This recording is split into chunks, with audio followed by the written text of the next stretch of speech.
Sunnah ini, kalau memang masih banyak hutang-hutang kita yang wajib dulu kita kerjakan. Jangan sibuk kita ngerjakan yang sunnah. Mana lebih baik baca Quran rame-rame dibandingkan dengan tadarus sedikit tapi diperbaiki bacaannya. Contohnya kita rame-rame tadarus. Yang penting baca. Target malam ke-20 harus khatam kita ini. Nah, ini enggak dibenarkan yang begini. Dibandingkan dengan biar dia 10 juz selama 30 malam, tapi selesai kita 30 malam, yang baca bacaan Qur'annya lebih bagus. Diperbaiki satu-satu. Oh, ini makhrajnya kurang benar ini. Tajwidmu kurang pas, coba diperbaiki. Itu lebih baik karena itu memperbaiki amal ibadah, bukan cuma memperbanyak amal ibadah. Jangan kita terlena. Mari di momen Ramadan ini kita memperbaiki diri, memperbaiki amal ibadah kita kepada Allah Subhanahu wa taala. Satu ketika datang seorang syekh dari Libanon ke Medan. Saya ketemu beliau. Kata beliau begini. Kalau amal ibadah, amal yang berkaitan dengan ibadah, salat, puasa, zakat, itu kan ibadah itu. Mau kita mengerjakan, enggak kita kerjakan, kalau enggak kita pelajari, kita berdosa. Itu kata beliau. Lalu saya tanya, Syekhi, saya bilang, bagaimana dengan amal ibadah yang sifatnya muamalah? Saya bilang. Assalamualaikum warahmatullahi wabarakatuh. Bismillahirrahmanirrahim. Alhamdulillah, salatan wa salaman ala Rasulillah wa ala alihi wa ashabihi wa mawalah. Amma ba'd. Qala Allah Ta'ala fi kitabihil karim wal 'asri innal insana lafi khusrin illa alladhina amanu wa 'amilus salihati wa tawassaw bil haqqi wa tawassaw bis sabr. Wa qala an-nabiy sallallahu alaihi wasallam innamal a'malu binniyat wa innama likulli imri'in ma nawa. Wa qala an-nabiy sallallahu alaihi wasallam man amana billahi wal yawmil akhir falyukrim dhaifahu. Shadaqallahul azim wa sadaqa rasuluhun nabiyul karim. Wa nahnu ala dhalika minasy syahidin wasyakirin walhamdulillahi rabbil alamin. Bapak Ibu yang dimuliakan Allah Subhanahu wa taala, jamaah salat Isya beserta tarawih, wabil khusus yang sama-sama kita hormati dan kita muliakan bersama pengurus kenadiran Masjid At-Taqwa. InsyaAllah kita doakan agar semua pengurus mendapatkan ridha Allah Subhanahu wa taala dalam menjalankan aktivitas yang sangat luar biasa untuk memakmurkan masjid ini. Dan kita semua insyaallah mendapatkan ridha Allah Subhanahu wa taala untuk terus bersama memakmurkan masjid ini juga, bukan hanya memakmurkan bangunannya tapi memakmurkan isinya insyaallah. Amin ya rabbal alamin. Bapak Ibu yang dimuliakan Allah Subhanahu wa taala, pada kesempatan yang singkat ini saya tidak memperpanjang kalam.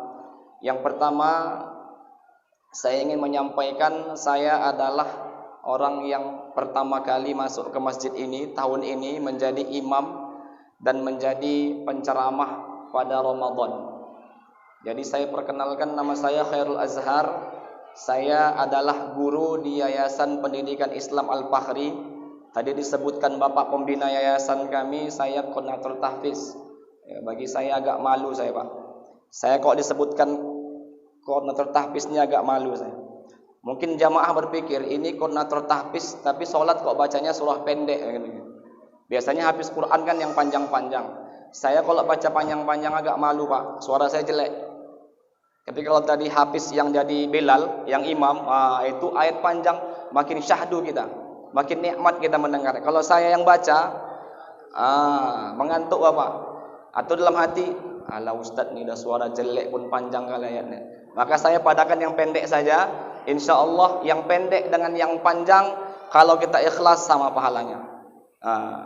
Karena memang kata dalam Al-Quran juga disebutkan, bacalah yang mudah-mudah saja. Bagi saya untuk menjaga supaya jangan sampai jamaah berpikir yang aneh-aneh tentang imam, saya percepat sholatnya.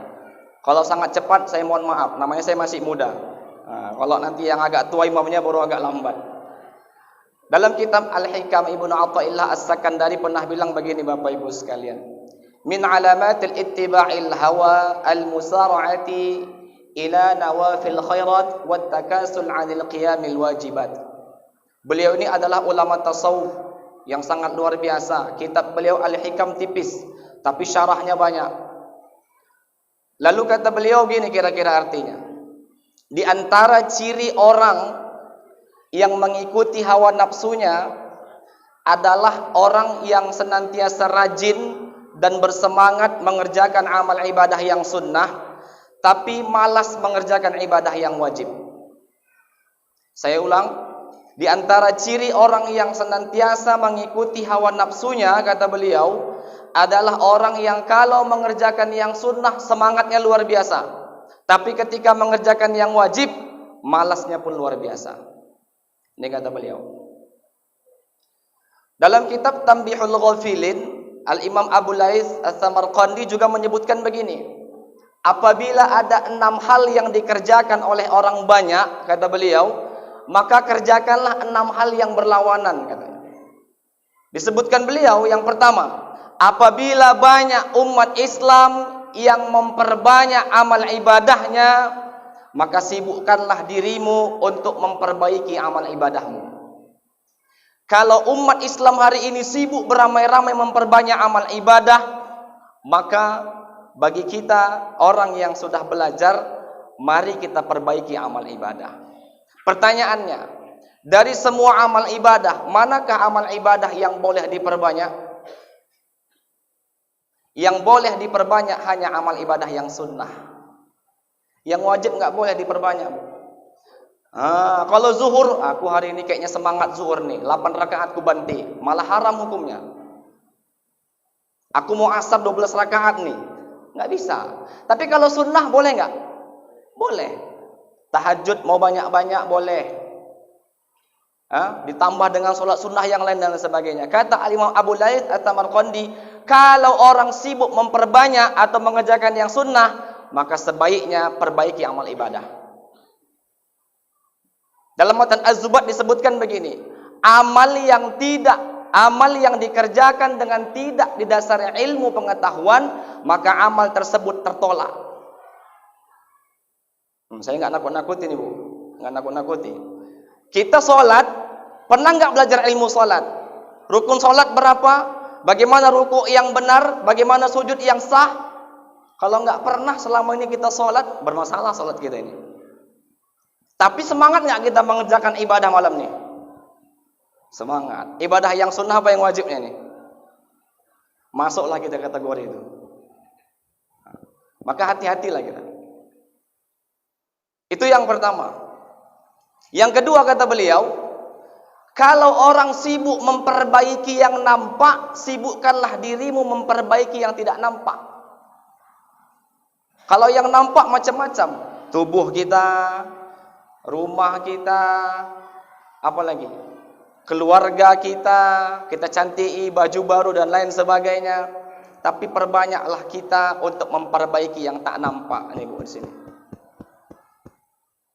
Kalau sudah yang ini kita perbaiki, insya Allah semuanya baik. Itu kata Rasulullah. Kalau ini udah nggak baik, semua nggak akan baik. Kalau ini nggak baik, itu kata Rasulullah. Maka beliau mengatakan kalau orang sibuk ramai-ramai memperbaiki yang nampak, semua mau diperbaiki, tapi hati nggak pernah kita perbaiki, sampai kapanpun tidak akan pernah tenang hidup kita. Dan ini momennya Pak. Sebagai penutup, saya nggak bisa panjang-panjang Pak, karena saya kalau menyampaikan tausiah begini biasanya paling lama 10 menit, sama kayak khutbah Jumat. Kalau mau panjang-panjang biasanya kajian subuh itu. Kalau yang ini singkat aja. Sebagai penutup, Ramadan ini Bapak Ibu sekalian, ini bulan yang memang sangat luar biasa. Sangat luar biasa. Tapi jangan tertipu dengan Ramadan. Kita jangan sampai tertipu. Jangan karena Ramadan kita mendengar pahalanya dilipat gandakan, yang sunnah jadi wajib, yang wajib jadi berlipat ganda 70 kali. Yang sunnah ini kalau memang masih banyak hutang-hutang kita yang wajib dulu kita kerjakan.